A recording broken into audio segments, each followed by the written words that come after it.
दोस्तों, यह कहानी है आरोही और एक गुड़िया की, जो एक छोटी लड़की ऊपर लिखी हुई है। एक दिन की बात है, आरोही सुबह पार्क में टहलते हुए जा रही थी। तभी उसे एक रोती हुई बच्ची मिली। आरोही ने उससे रोने का कारण पूछा तो लड़की ने बताया कि वह जिस गुड़िया से खेल रही थी वह इसी पार्क में कहीं खो गई है। आरोही ने उस बच्ची को उसकी गुड़िया ढूंढ लाने का आश्वासन दिया, जिससे वह बच्ची चुप हो गई।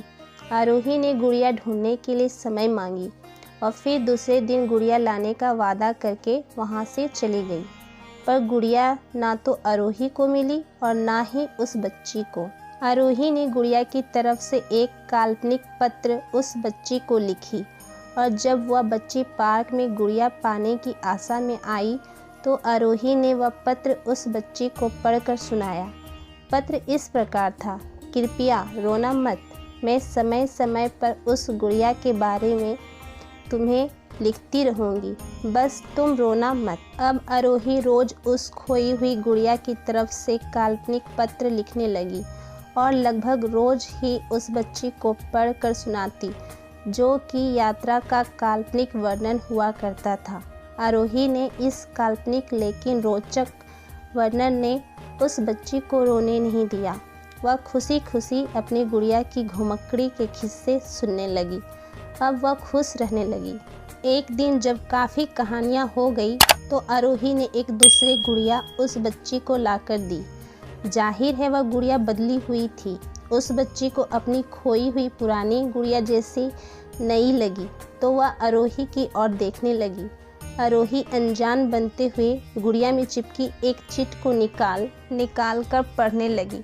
उसमें लिखा हुआ था: या मैं ही हूँ तुम्हारी वाली गुड़िया जो पार्क में खो गई थी। दुनिया भर की लंबी यात्रा की वजह से मैं थोड़ी बदल गई हूँ।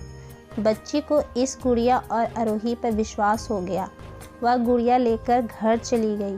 वर्षों बाद जब वह बच्ची बड़ी हो गई तो एक दिन वह अपनी अलमारी में कुछ ढूंढ रही थी तो उसका ध्यान उसी गुड़िया पर गया जो आरोही ने उसे दी थी। बचपन की बातें याद करके वह हंसने लगी। उसे सब समझ आ चुका था कि आरोही ने कैसे उसका मन रखा। उसे उस गुड़िया पर फिर प्यार आने लगा। वह उसे बड़े गौर से देखने लगी। तभी उसकी नज़र गुड़िया की फ्रॉक की आस्तीन में छुपे एक छोटे से पत्र पे गई।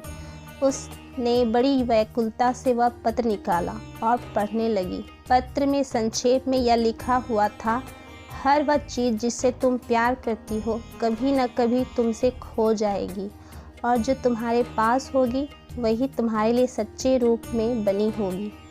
रूप भले ही भिन्न होगा पर प्यार एकदम खालिश होगा। दोस्तों, ये कहानी आप लोगों को कैसी लगी कमेंट करें और हमारे चैनल को सब्सक्राइब करें। धन्यवाद।